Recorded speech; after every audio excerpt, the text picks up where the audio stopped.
2026-yilda Turkiyada noqonuniy ishlasangiz nima bo'ladi? Turkiyada ruxsatsiz ishlash jiddiy qoidabuzarligini hamma biladi.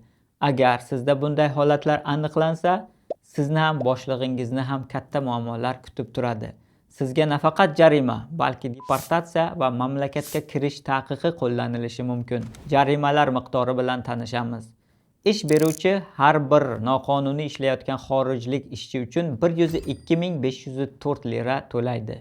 Çalışma izni ruxsatisiz ishlagan kishi esa 40.978 lira jazo to'laydi.